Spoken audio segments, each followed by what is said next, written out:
stage in our lives, resumes, projects, degrees, and so forth are not really worth going into.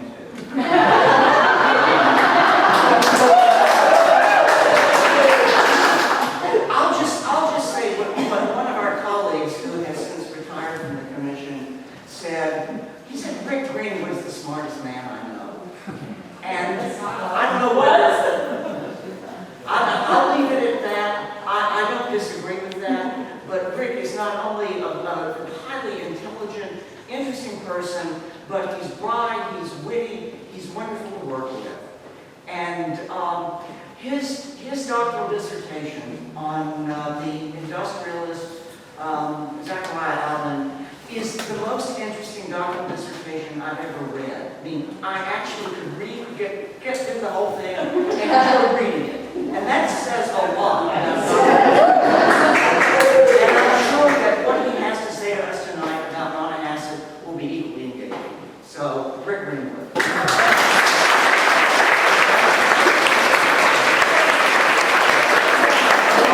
I think I'm going to leave. All those things, I very much like. As I said, we've worked together a very long time, and I'm just going to have to introduce you. Sometime very soon. Okay, I'm going to stand over here, hopefully not obscure views, and my remote will hopefully work in a reasonable way. And I'm very excited that the Preservation Society is traveling across the city to get to the Monohasset Mill, because one of the things, as Mac alluded to, that I'm very interested in is industrialization, the industrialization of Rhode Island and Providence in particular. And the more you study, the more fascinating it is. And the more the industrial period in Rhode Island is indeed a truly remarkable thing. It is akin to what's going on in the Silicon Valley, or has in the past several decades. It's not just a one or two event thing, not just a one or two industry thing, but it is a bursting, fertile, cross-pollinating development of human ingenuity, the application of capital, and the production of contributions of labor into something that was both economically very successful, but also in terms of transforming the material world. It had a lot of major repercussions. And I'm not making it up. A lot of those things actually do intersect right here at the mill, as they do at locations throughout the city. So I'm very, very happy to talk about this. Now, what I'd like to do is begin 150 years ago. The mill doesn't get built until 1866. Now, I could have asked Paul to wait and not do this for another 3 years, a nice round anniversary. But I decided I'd go find a nice round anniversary, and it actually jumped into my lap. In 1863, a young man who had responded to Abraham Lincoln's call for volunteers left his studies as a senior at Brown and joined the 1st Rhode Island Regiment. As a private, he rose through the ranks to become a lieutenant commanding Battery C of the Light Artillery of the 1st Rhode Island Regiment. And he served through some of the toughest years of the war consistently. Some of the battles that he fought through were Antietam, the bloodiest day of the war, Fredericksburg, when our own Ambrose Burnside led or directed Union troops to advance on Marye's Height to incredible devastation, and they did it in successive waves. And then at Chancellorsville, when Stonewall Jackson pulled the great surprise, he ended up dying, and in the process, this young man actually was severely wounded in the wrist and withdrew from service. So in 1863, he comes back to Rhode Island and starts to begin his life again. What he chooses to do is to go down to New York City, where he works as a commission agent for for the textile industry. Now, the way the textile industry worked was they made cloth all in the industrial centers like Providence, but the customers were all down in New York. New York had become the center of fashion and of commercial merchandising. You know, if you have mass production, you got to have mass consumption. And New York has always been the leader in showing us how to be mass consumers. And so a commission agent was a very important person in the whole structure of the textile industry in terms of getting the right things made in the mills at the right time so they could sell briskly when they had the fall sales or the spring sales, and the people who were going to buy cloth and fabricate it into things would buy it. So he obviously had some connection with the textile industry, and he saw the business side of it quite a lot. This gentleman is the name of Frederick Sackett. And 3 years into this career, he decided to come back to Providence and go into business with his brother-in-law, Charles Edward Payne. And what they chose to go into was the manufacture of woolen cloth. The Civil War had given a great boost to woolen cloth. One, the South was not going to be sending cotton anytime soon, so the cotton industry was on the skids. Second, armies have tremendous needs of woolen uniforms, blankets, all nature of things in which wool was a preferred material. And so things like the Wandscott Company really got their start with some of the orders that came through at the time of the Civil War. And so woolens really are starting to take off. They're getting perfected for factory production. Wool is a more difficult material to manufacture than cotton, which has relatively smooth, straight fibers.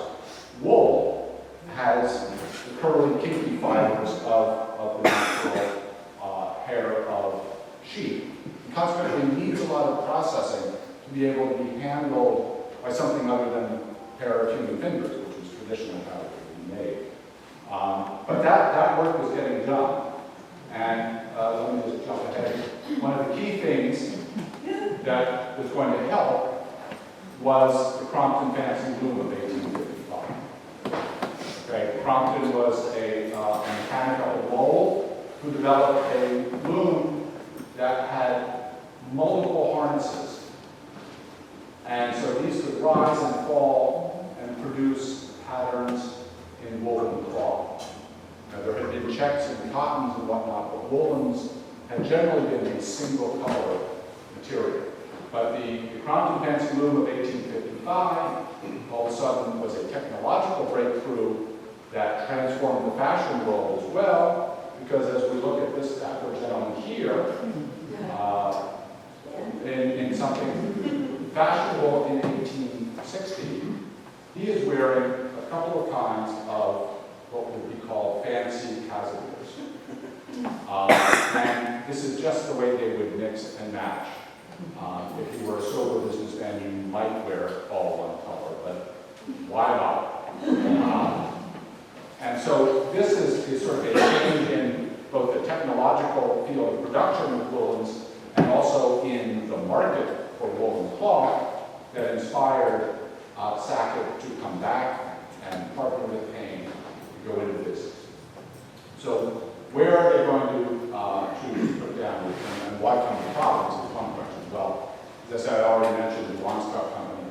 Providence was obviously the center of the textile industry already. It had a strong support of industrious and ingenious mechanics who could produce machinery throughout the mills, and we had a large collection of engineers and architects who knew what it took to set up an industrial operation. So it was really an ideal place to do this. And we have a pair of Rhode Islanders here. But where to put it is another question. You're familiar with Slater Mill, of course, and the early story of industry in Rhode Island, the textile industry, is that it was driven by water power. And one of the things about water power is you can't move it. You've got to go to it.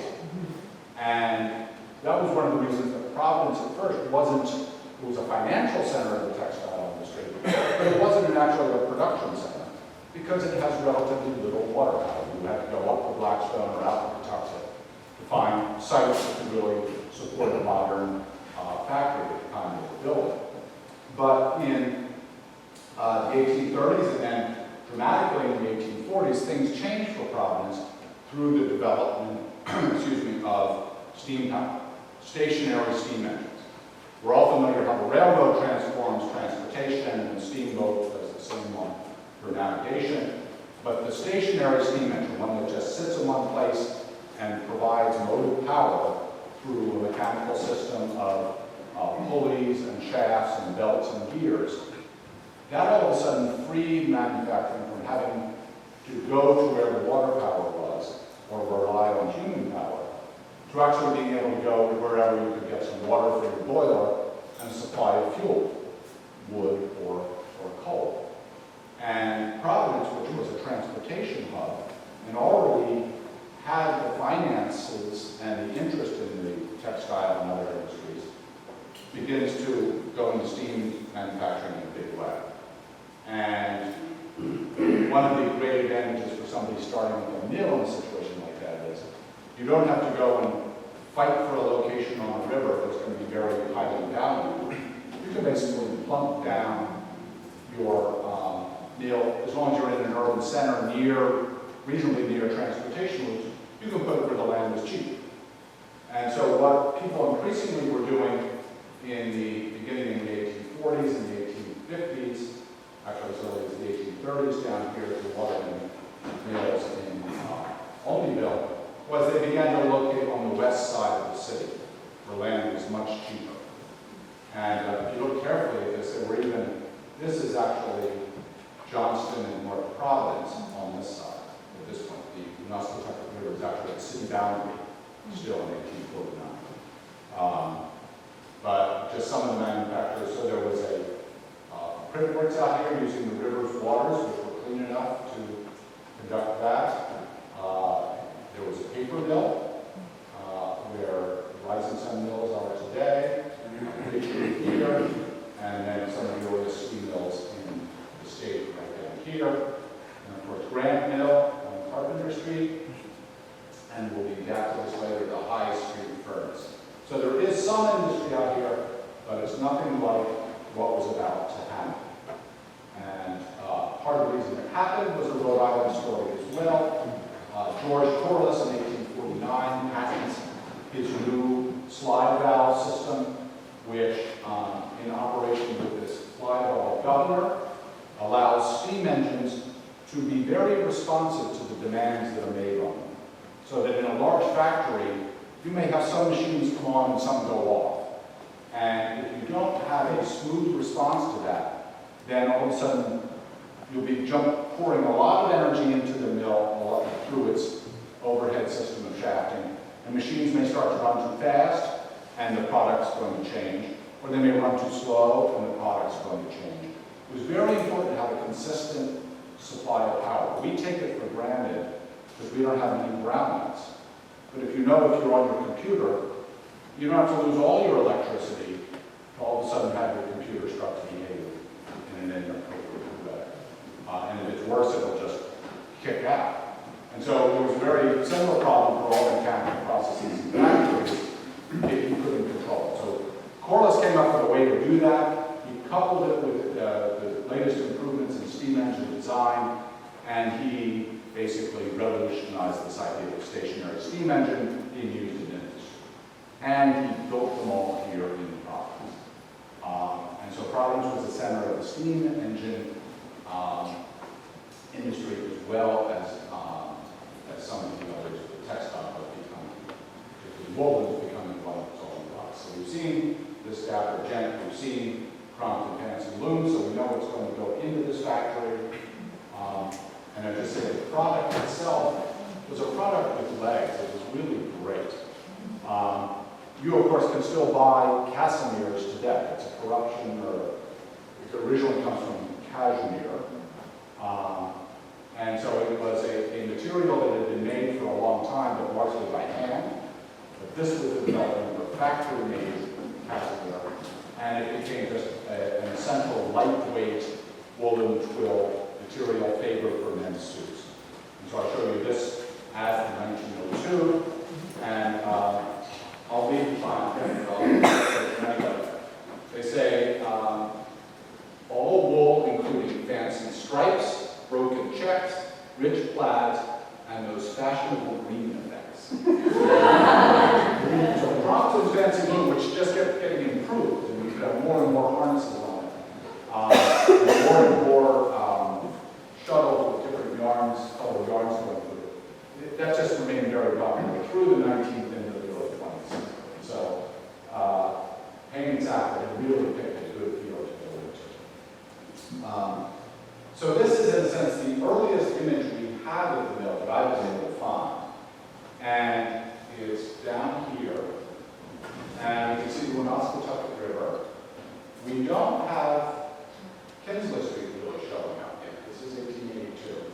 But Harris comes through down here, and Eagle Street has been there for a long time. It gives its name to Eagle Square.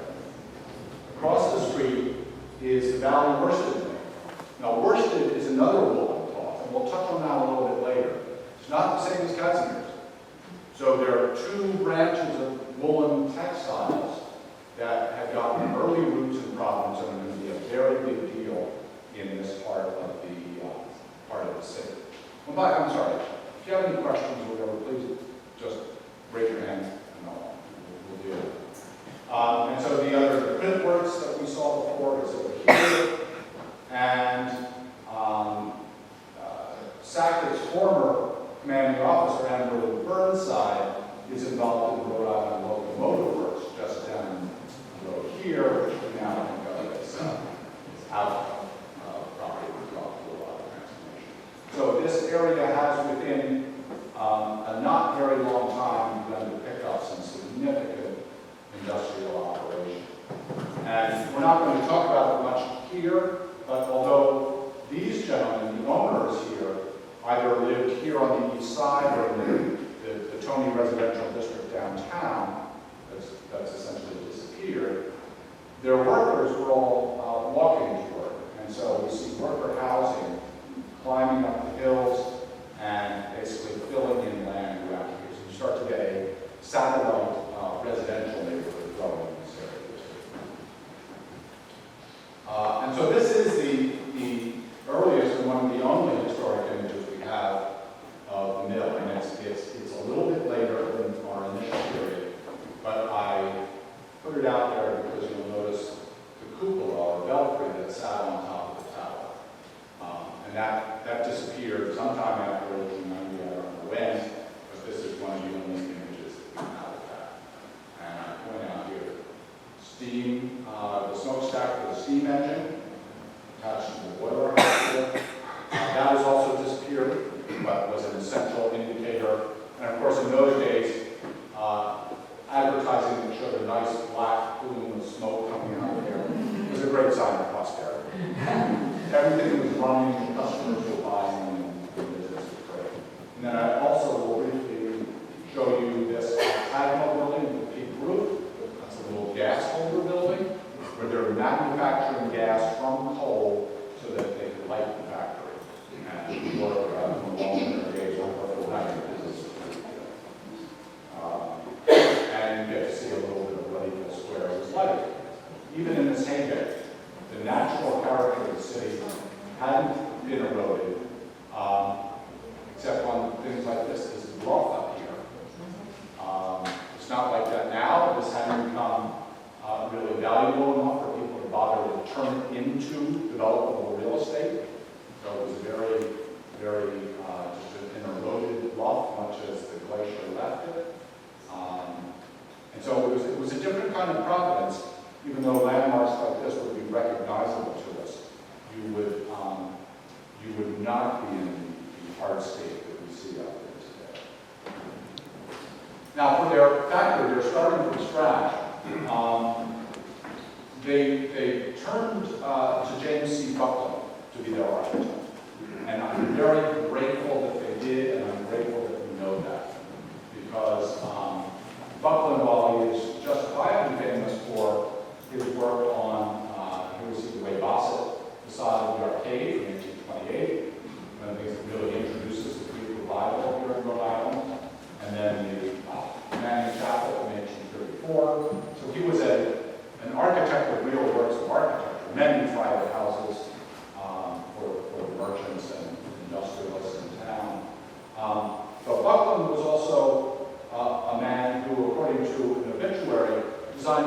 300 industrial buildings in his career.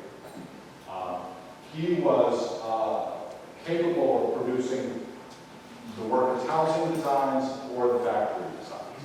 And as this was such a boom period, there was plenty of business for him. But we can say with assurance only very few of those industrial buildings are actual Buckland buildings. For example, Henry Russell Hitchcock attributed this, the Harris Mill, from 1851 out in Coventry, to Buckland. I think he's probably right.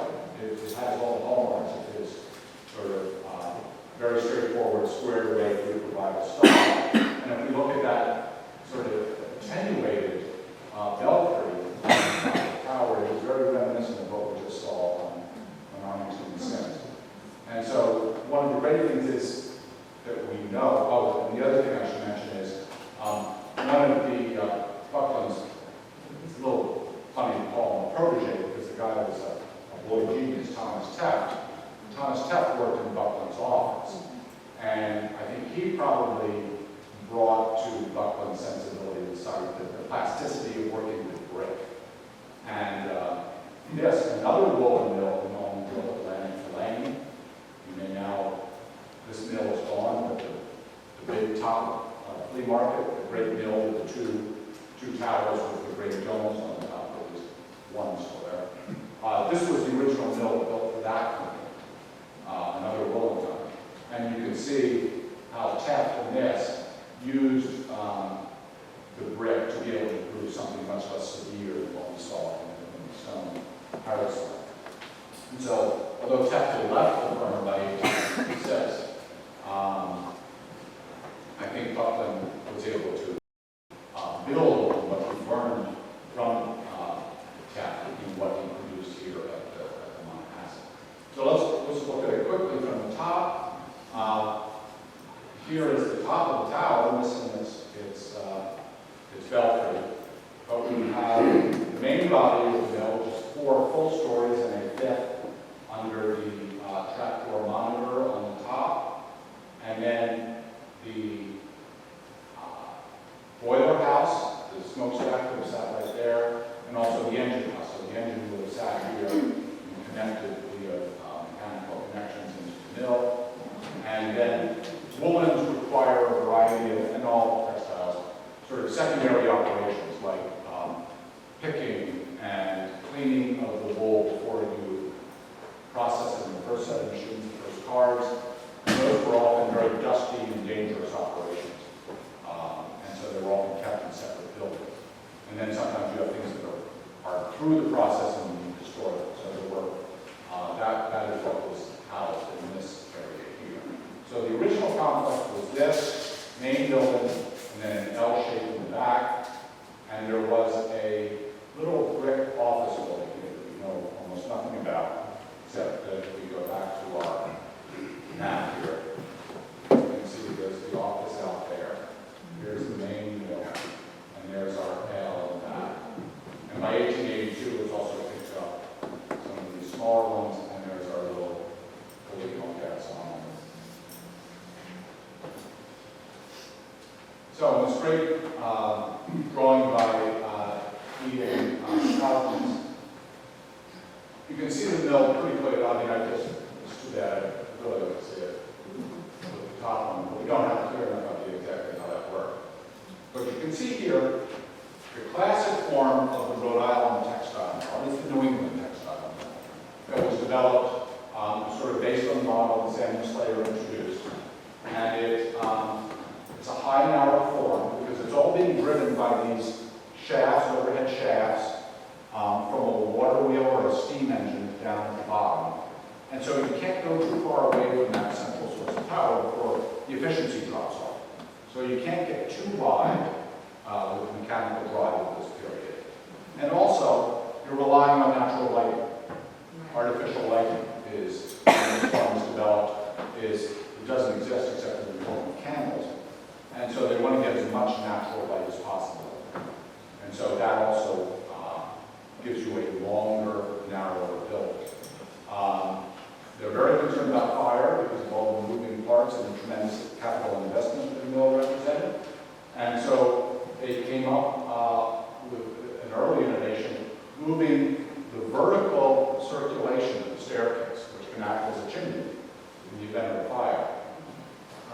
move it to the outside of the main space of the factory. So you have the external stair tower. And they very quickly figured out that that could then be, could incorporate some other uses that we'll look at in a minute. And it has freight doors for hoisting things and bringing them in and out of the mill.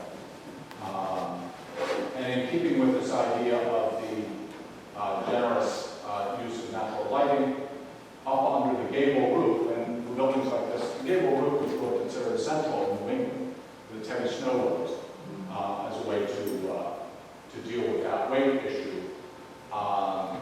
That's not ideal manufacturing space because it comes in like that, and then you've got windows. The monitor, which came in two forms, either a clerestory that continues all the way out to the end and it's actually sort of two roofs like that, or in this case a trapdoor, which is a sort of a continuous shed roof dormer, pops up on both sides. So that gives you light in that working space, and for certain kinds of operations, that was a usable floor space. So those are all sort of typical things of the New England textile mill as it developed in the first half of the 19th century. And this is, in a sense, almost the last gasp, this 1866 mill, the last gasp of this form.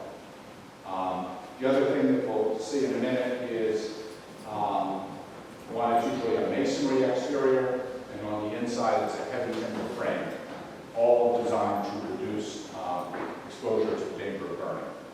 We'll look at that a little further. So here we have the floor plan, and I'm hoping that for those of you who are docents in this mill, you'll be able to find these details and sort of relate them to the larger whole.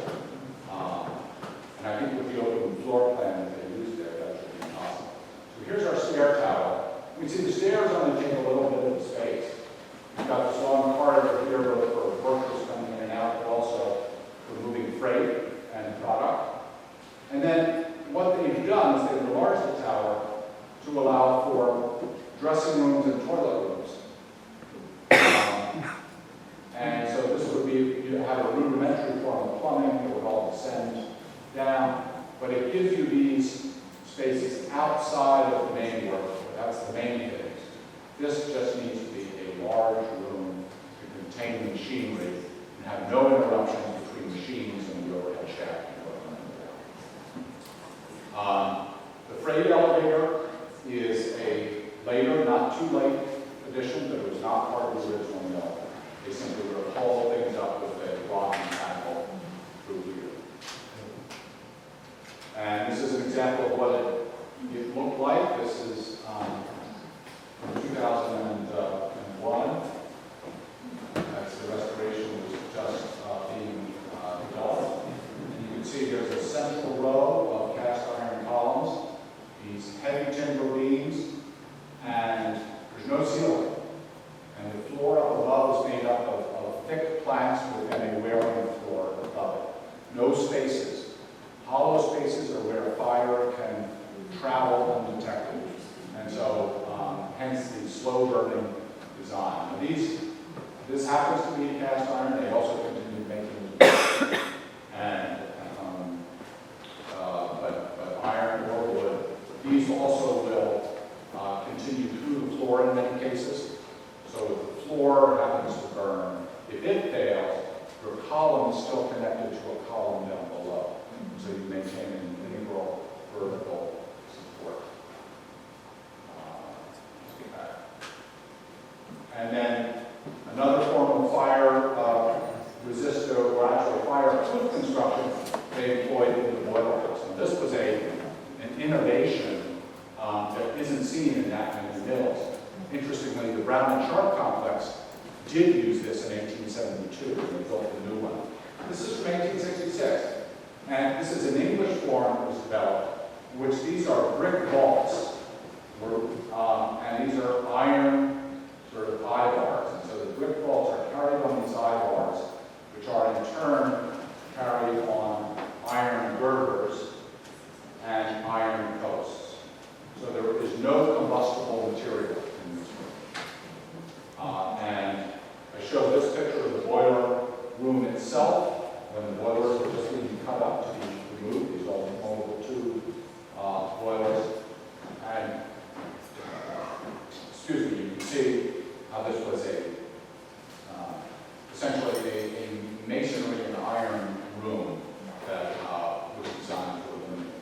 They continued that construction on the second floor as well. And I'm not quite sure, I guess they just decided to do the whole structure that way.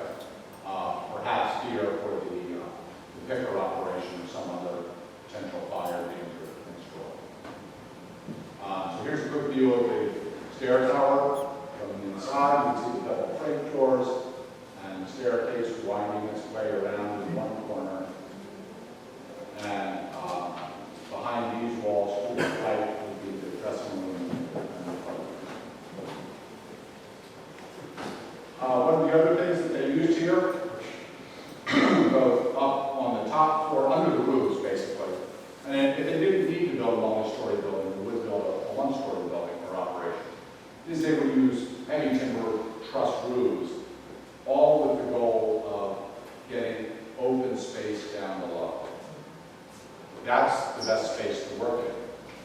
You don't want rows of posts, you don't want bearing walls, you want nice open space. You can configure your machinery how you wish, you can move things in and out easily. And so there was always this push to try and get spaces wider within the limits, and so the truss roofs were a way to do that. So, Payne and Sackett actually did very well. They became known as one of the leaders in their field, and they continued production in this site until 1883. They seem to have, that's when the tax books show that they basically sold the mill property. I think it was kept in the Payne family as a real estate investment, but they dissolved the company. And that moves us into the next really important phase of the building's history, which has to do with Armington and Sims. Armington and Sims were two young men from Lawrence, Massachusetts, who had trained in a machinist and engineer shop, and then went on to develop their own engine. Originally known as the Lawrence engine, and then the Armington and Sims engine. In 1883, they left Lawrence, and they came down to Providence. Why did they come to Providence? Because Providence was a great place to be an innovator and an inventor. There was capital here, venture capital. There was a tremendous base of support in base metals, that is things like iron and steel, for production purposes. A good pool of highly skilled machinists and mechanics and laborers to work with you. And thanks to George Corliss, it was known as a center of steam engine production. So it had a great reputation around the world. And so Armington and Sims chose to take advantage of this. We'll just quickly here, run through our timeline. By 1890, they've moved into the mill. I'm not sure exactly when they got in. That's when the directory showed them there. So maybe that the Monohasset mill actually sat vacant for a few years. It's not inconceivable. And then in 1896, unfortunately, the company encountered a problem. So many did. They went bankrupt. Their treasurer, H.C. Cranston, had died, and somehow his estate matters created financial problems for the company, and they had to dissolve. And that marked the end of their tenure as Armington and Sims. However, their factory machinery and some of their patents were bought up by Eastern Machine Company, who moved in and took over operation at Monohasset Mill, and that company remained there until 1803. So that's where we were. They had just moved in. It's a little hard to say. You can see Armington and Sims up here. And you know right over here to the right, just a picture is Sims Street. I don't know why it's called Sims Street. And so a word or two about that. They started out and just came down in 1883 at 546 High Street, now Westminster Street. What was there? Well, the Builders Iron Foundry. Now, does anybody recognize BIF, the Builders Iron Foundry? They've been gone not that long. The company still exists by that name.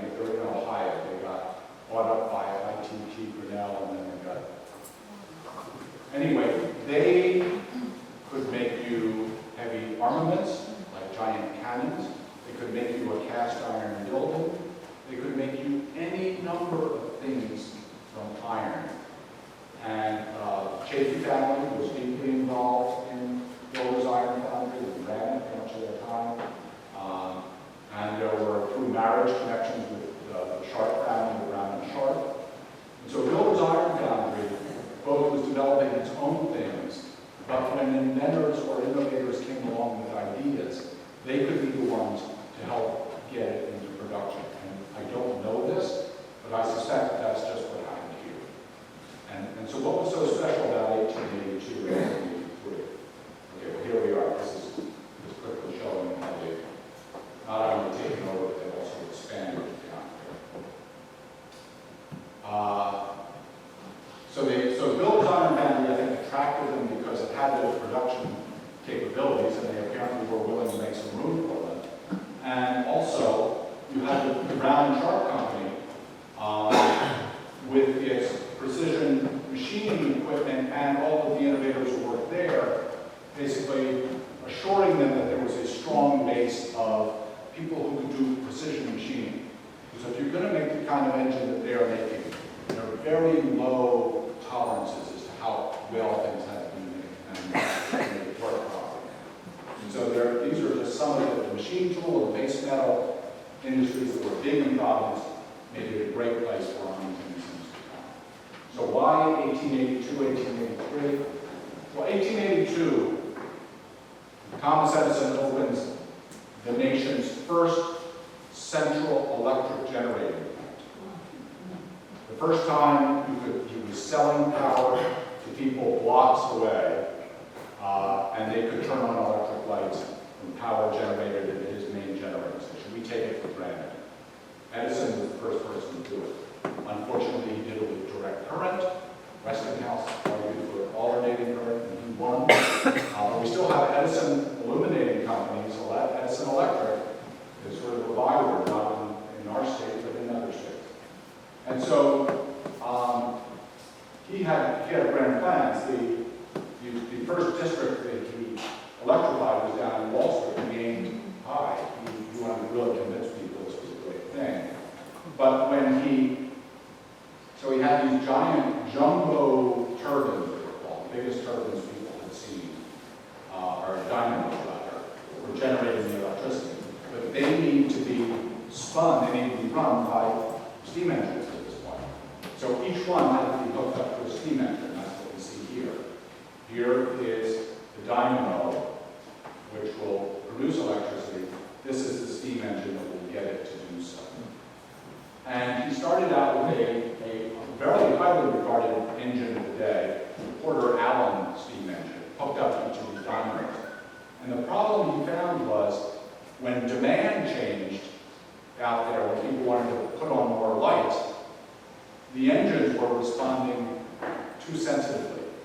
They would slow down and then pick up again. And so the light wouldn't come on as a steady glow, it would flicker, or it would take not at all what Edison wanted to do. And so he looked around and he decided that the Armington and Sims engine would do what he wanted. He installed them and they worked like a charm.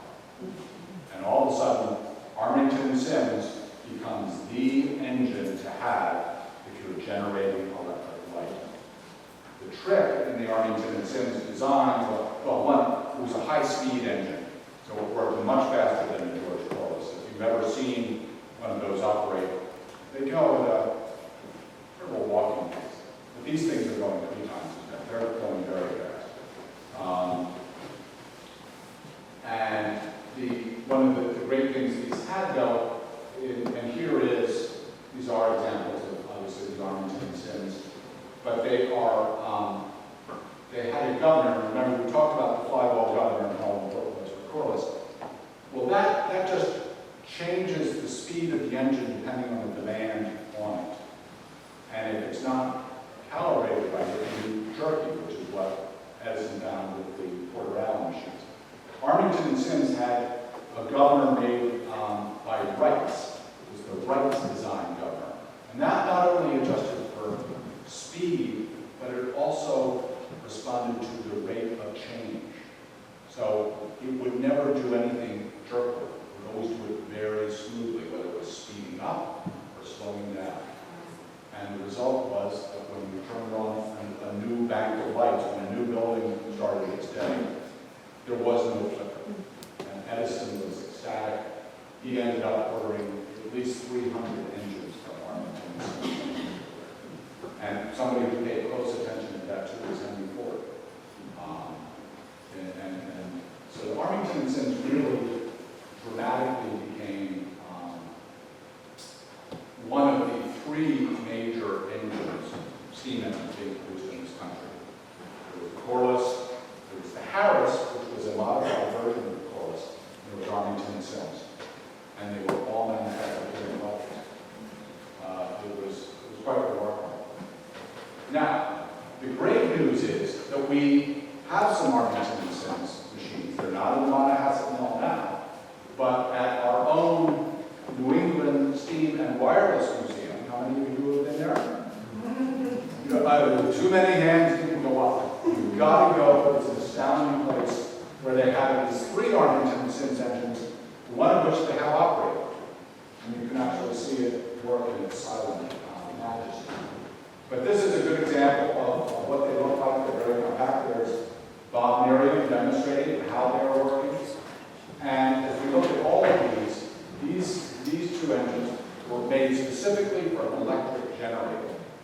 And that was both in central power plants. He has one from a Hartford electric company, as well as things like railways, electric railways.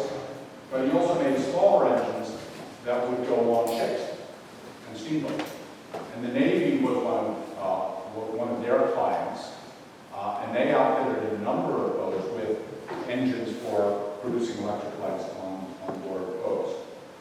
So they really were at the right place at the right time. So electricity, electric lighting had become viable. All of a sudden, they were the company to produce the power. And they didn't stop there. So it says, this is a little tabletop you could take it home with you to run your sewing machine, probably more than one sewing machine. That's probably a fair amount of power. But you can see they are marvelous constructions, and for the mechanical age, sort of very, very intricate, but based on fundamental principles. And if you look in the Thomas Edison papers at Rutgers University, some of which are online, which is kind of neat, it's amazing what's online. I say that all the time. You can see his notes from 1882, in which he says, yeah, these Armington and Sims have done the job. They've got this nice, smooth, the demand goes up, and they simply go right along with producing power. And so, with that cachet, they were remarkably successful. As I say, Henry Ford was also a great admirer. Unfortunately, the company did go bankrupt, and Armington and Sims lost it, lost control of it. A lot that probably had more to do with the structure of their corporation. Did they have a corporation that went stock? So they lost it, unfortunately. But Ford was such a fan, and he has one of the dynamos from the Pearl Street Station, known as surviving there, at Deerfield Village, or excuse me, Greenfield Village, that he created a machine shop that was sort of emblematic of the kind of thing that Armington and Sims would have sat in and tinkered as they developed in their engine. And he called it the Armington and Sims Machine Shop. And so if you go to Greenfield Village, you can go inside. A little bit of Providence Industries history is memorialized. Okay, so that's a great story. Unfortunately, it's relatively brief. So we've only gotten to 1896. It gets it. We're not going to be real. But what had happened in the meantime is we saw on that last map that things are growing up all around us. A half a block away, you could get some great bohemian drags. The Providence Brewing Company was established. We now know it as Capitol Records on Harris Avenue, but it's just south of there. And don't forget to notice all these hogsheads of beer lined up here. And again, they're belching smokestack. Unfortunately, the building has lost all of its fancy hops. Across the river at Eagle Street was the Saxon worsted, which got taken over by Joseph Bannigan for his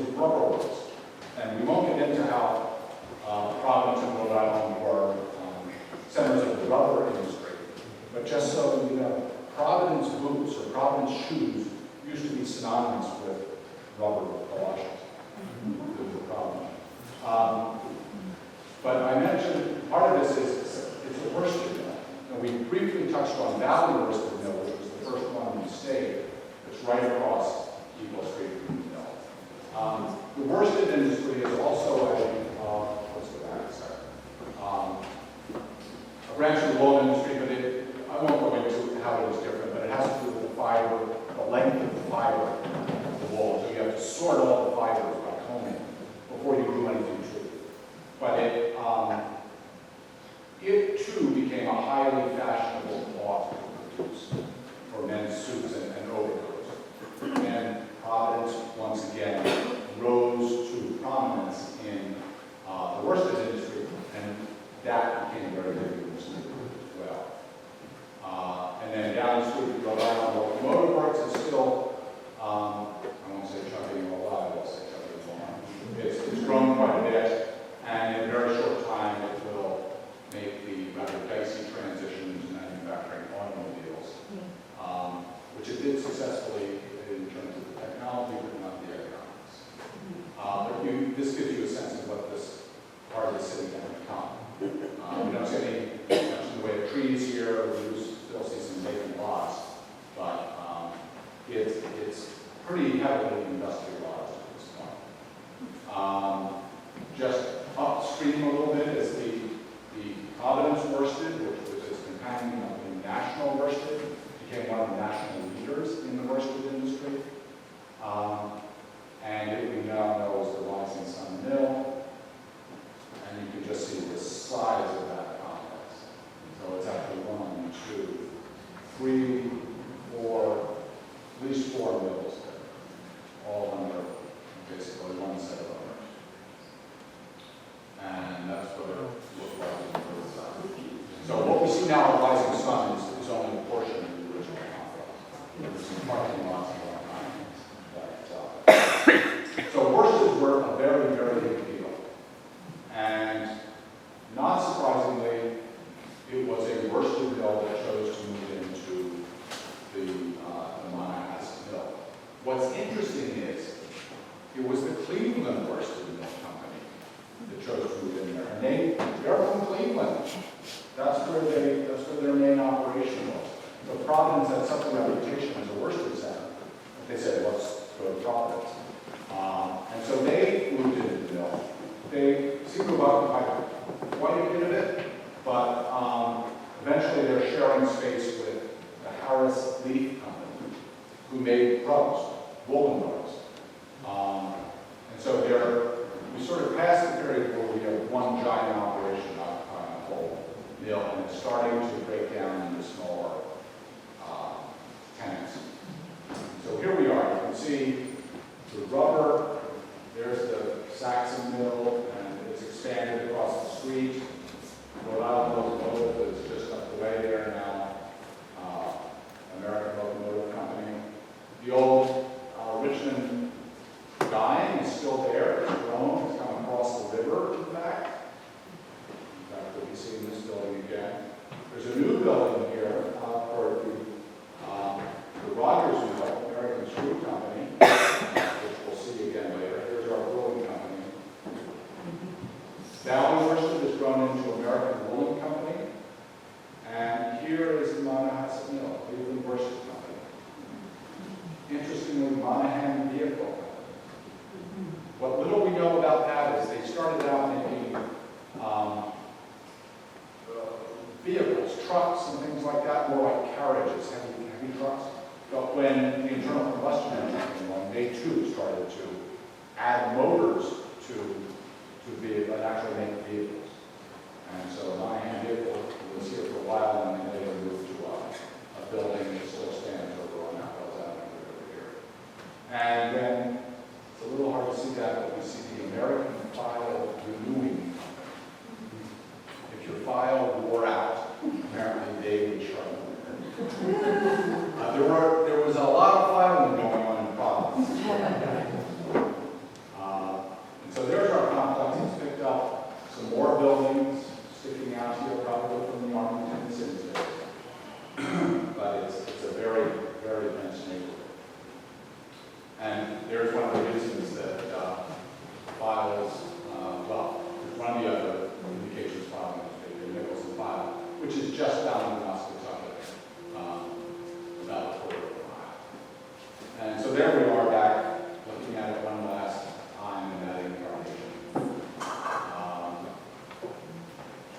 And so in 37, Greenwood worsted shuts down.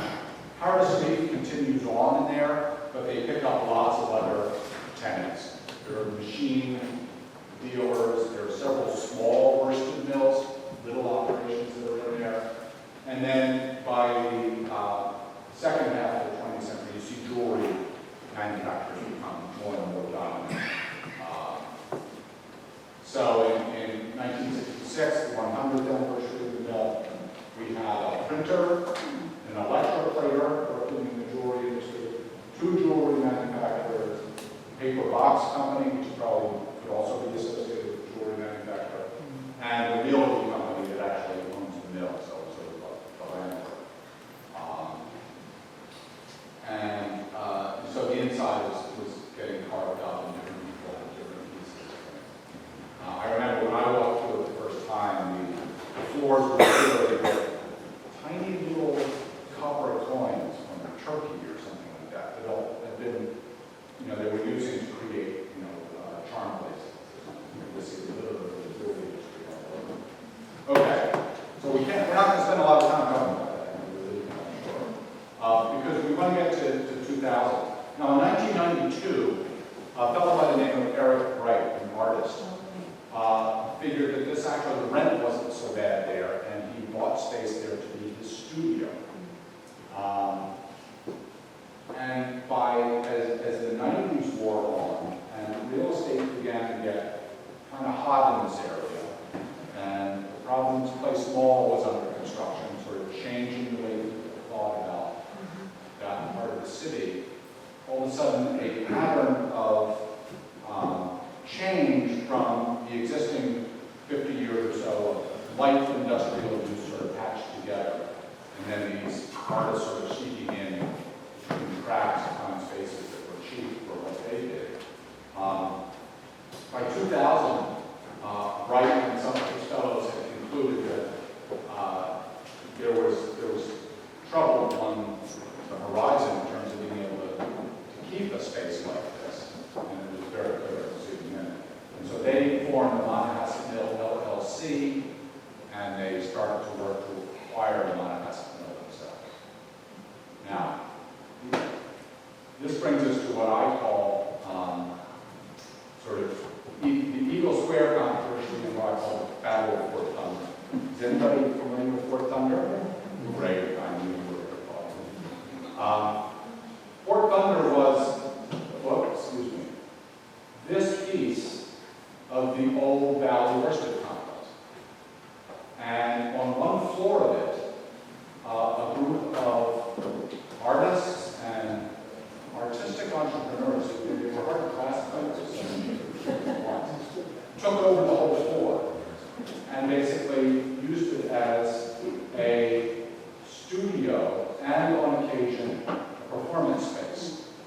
And it became very big for mixed media presentations. In fact, it was nationally significant, some of the things that came out of there. But it was transformed on the inside. This was one of the only spaces, and I don't remember ever seeing a space that wasn't covered with something. Be it old doll babies, or canoes, or some of this artwork. But Fort Thunder was a great community, and that's what really made a difference, because with Eric Wright and his compatriots at Monohasset and the artists that were associated with Fort Thunder, there was all of a sudden a new preservation community that cared about these things, that rose up in protest when this Eagle Square development proposal was brought forth by Philco, a New York-based developer, who came in and under our mayor at the time, Bobby Cianci, had gotten basically the go-ahead to take over all of the old Richmond manufacturing, the Queen printworks here, take over the, take over the Valley Worsted, and take over the old Rogers Screw Uncas ring manufacturer, and clear it for basically a suburban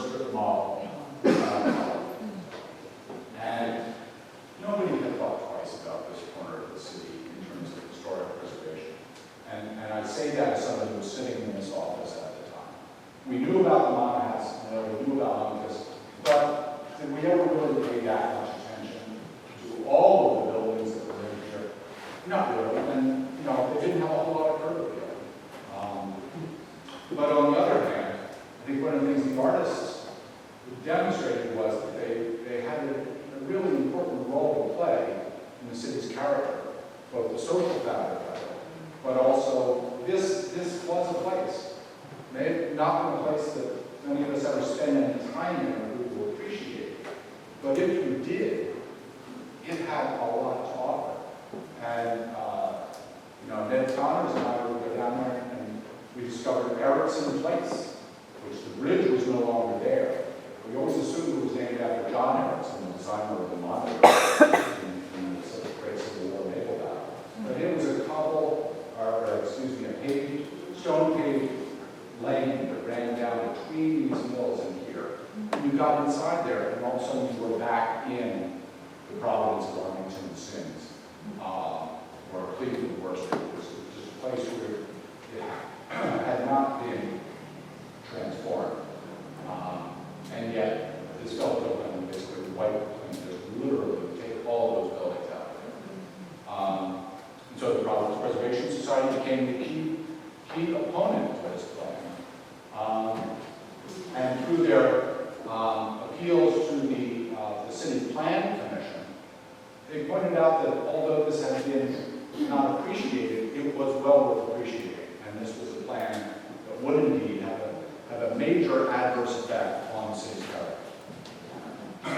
At the same time, I won't say subterfuge, but in the city planning office, there had been talk of some time of the fact that a lot of the city's industrial fabric was really unprotected by the tools the city had to use. And so some of us in this office and there and at APS began to work to put together a list of those buildings that we really didn't think we could lose. Even if they were gritty industrial buildings, they deserve to be recognized as being important part of the city. And so, as the political fallout from the protests against this plan that the mayor had previously endorsed began to percolate through the Machiavellian political structure of the city, the mayor had some change of heart.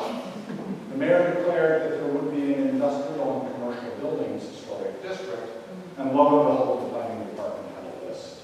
And the list was far longer than had anticipated, but it began to pull all of the buildings here, but buildings that was tight throughout the city together in a remarkable and innovative way. Now, Felco had already bought up most of the property down. And so this was not a plan that was just going to drop dead and go away. And as a result, a compromise was worked out, both governing the new construction and limiting the extent of demolition. One of the key things was this was an area that really deserved a supermarket. There's no question about that. Hadn't had a real supermarket for a long time. And wait on that one. Olneyville had a supermarket right in Olneyville Square at the time. That then the footmarket they put at Eagle Square went bankrupt. Basically moved in there, moved out shortly thereafter, and the market that was in Olneyville moved to Eagle Square. So now Olneyville doesn't have a supermarket because it's in Eagle Square. Okay. well, okay, fair enough. I won't argue with you, except, and I won't argue with this, but I would raise the issue of whether this is Olneyville. I don't think it is. I don't think it is either, but Yeah. Olneyville had a supermarket that is now located in Eagle Square. Yeah. We call it Rubenberg. That That neighborhood is called Rubenberg. Yeah, you really do understand. Well, yeah, Rubenberg is sort of the horizon sun, and right, it could be argued right both sides of the river. It's not clear though where it's because, you know, the geographical, the town boundaries shifted. You know, Rubenberg, I can't remember back to when it was all still Providence, or they were Providence and Cotton. But Olneyville, of course, used to be Johnson, and that became the annex when that got apart. But anyway, so you're right. I retract my statement. and just while I'm now on, the other thing is that Fort Thunder really was an outgrowth from being the arts being pushed out of the foundry, as much as anything. I'm sorry, it was what? A lot of the artists that wound up in Fort Thunder Yeah. had originally been at the foundry. Yes. And as they were developed, they were pushed out. Right, and that's a good point, because when, say, in 2000, Eric Wright saw Trouble on the Horizon is too. Trouble was already, had already manifested itself for over a decade, in terms of people losing their affordable studio spaces in these great industrial interiors, which offer so much to artists, with their tremendous light, their open spaces to do all kinds of things. Part of the other problem was that there was no zoning. The idea of good work was something that the zoning actually specifically prohibited. And so these could be studios, if you wanted to live there, you have to do so on the slide. And I won't go into how they managed to do that at Fort Thunder. Having children of that age myself, curls my hair. So you maybe drop a cigarette at some point. But anyway, so what we see here are remains of Richmond Company looking back across to Rogers School / Uncas over on Atlas Avenue. And then the one piece of that, the Queen Dining survived, which has Crawford Steve on its side and so on. So that was kept. These two were kept as part of the Fellowship Agreement. And then we see it before construction. Fort Thunder here and Crawford Garden Supplies, which is part of the dining. And then we see what went in its place. And so they did build it in brick, they did steal a few ideas.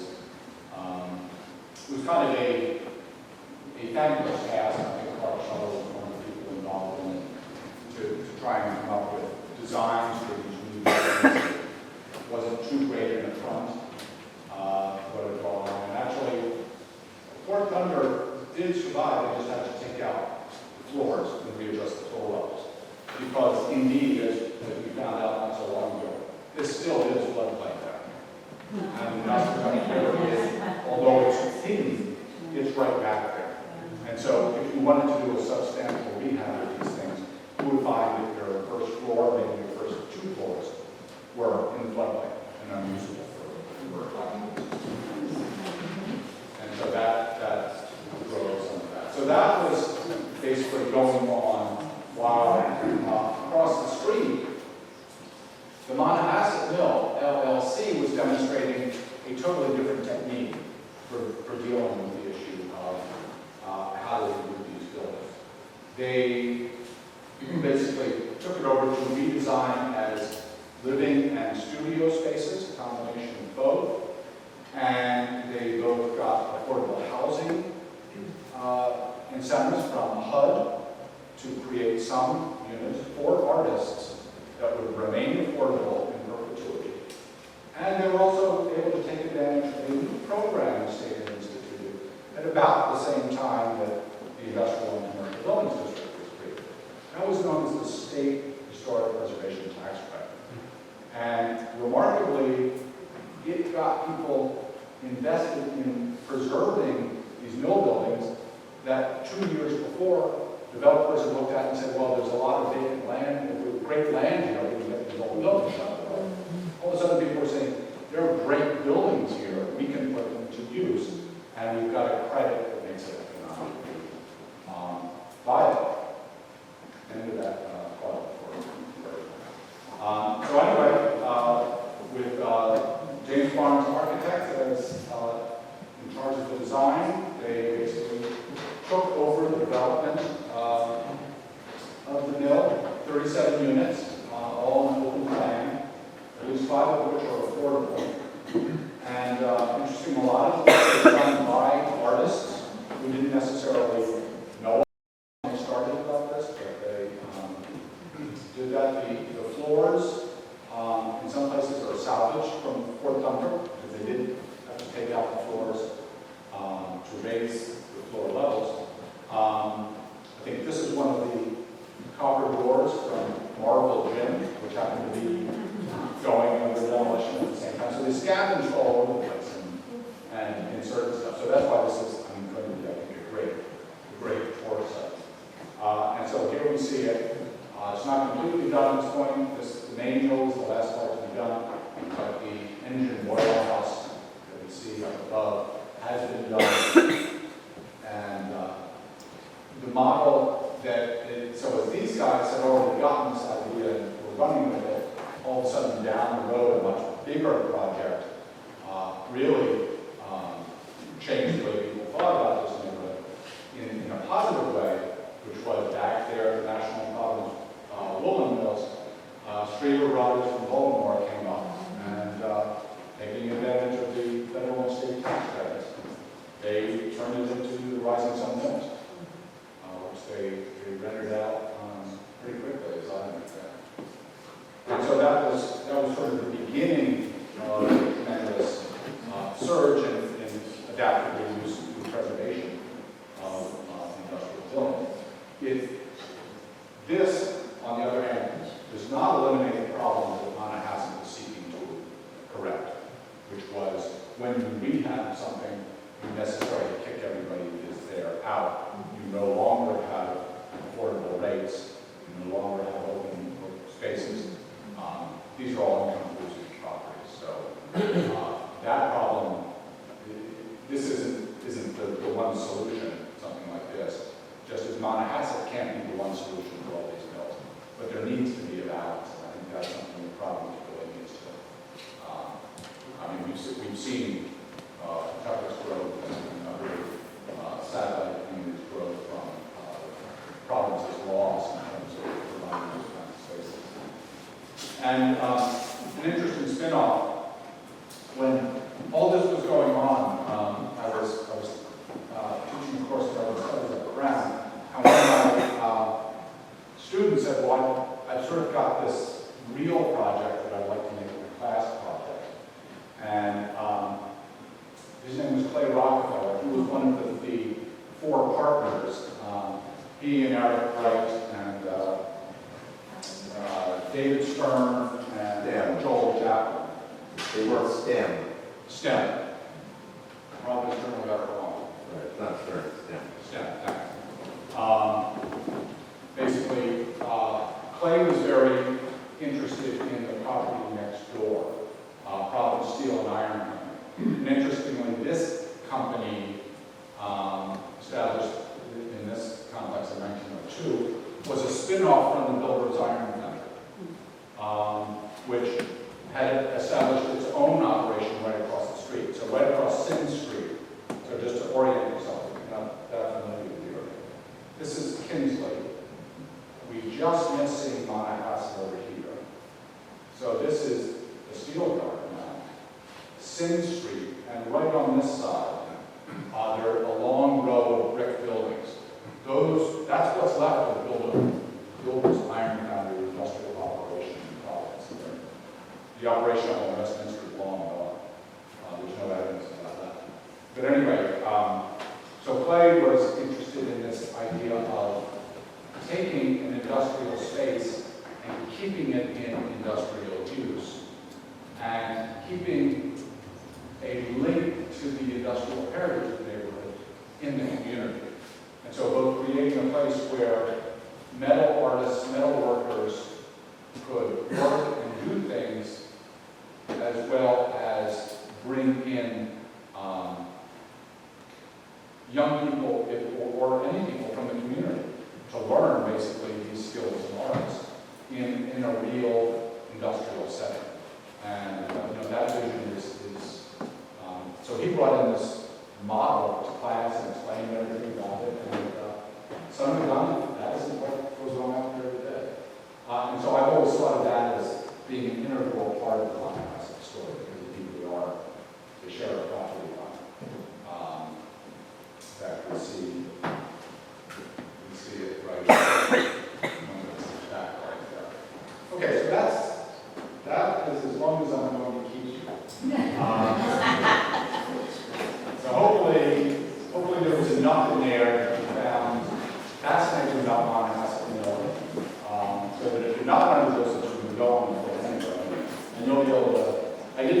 a whole lot about the redesign because you're going to be there.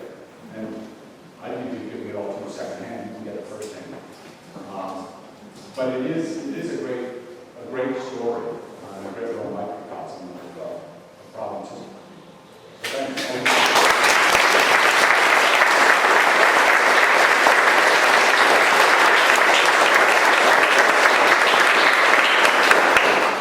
Where is the museum you pointed out with the engines? It is in East Greenwich. Frenchtown Road and Tillingham Road. Right behind Mr. Marion's house. He's got a whole campus. And we have a special day. Yes, the steam up is one of the best times to go. Late September, early October. Yes.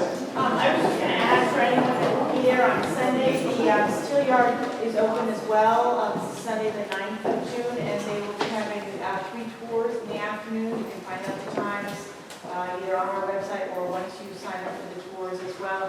And also, if you liked what you saw at Monohasset, I can tell you that one of the units that is open is the boiler room, in fact. So if it piques your curiosity, Yeah. it's- Check out the fire. they're all very Fire exciting. stuff.